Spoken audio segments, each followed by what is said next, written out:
تسجيلات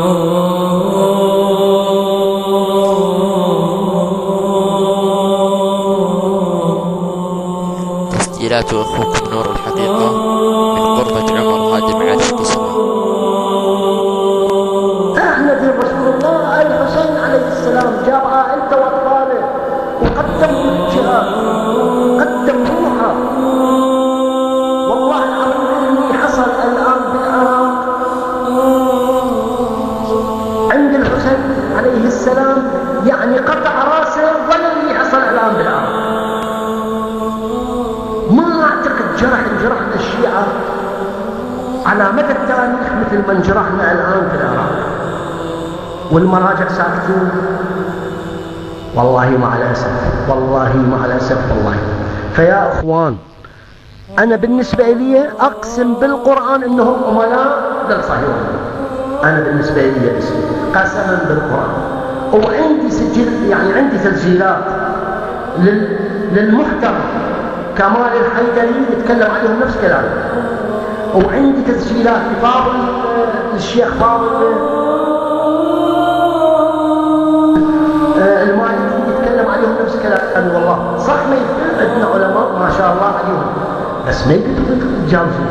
ليش؟ لانه المرجعيات خط احمر. خط احمر منين؟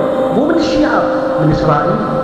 خط احمر من اليهود، خط احمر من الصهيونيه، خط احمر من امريكا. لانه المرجعيات هم مفتاح، يعني هم الصمان الامام مفتاح شلون للغرب تجاه استكبار العالم. يا اخي ما يصير. احنا استغلينا دين الامام الحسين. الاسلام احنا عندنا الشيعة الاسلام محمدي وحسيني لبقاء. لولا الحسين لا انت مسلم ولا انا مسلم، مستحيل. الان بعد من الحسين، الان في سقوط بغداد بعد من الحسين. الان احنا نتوسل بالناس يجون في ضمائر الشيعة انه السعودية وحكومتها كفر. ليش نروحهم عنه ونقول لهم تعالوا رتبوا لنا شغلاتنا مالت العراق؟ حقيقة يعني زين. ليش هالشكل؟ مفروض مفروض احنا نساعد السعودية، مفروض احنا يشع النور مالنا ويشع دين محمد الحقيقي. احنا نصير مضحكة للناس. صرنا مضحكة، شيعة العراق صرنا مضحكة بسبب المراجع. خانونا.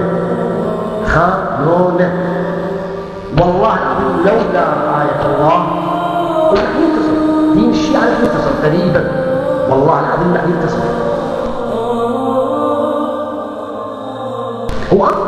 أنا متأسف على نقطة واحدة، متأسف على نقطة واحدة.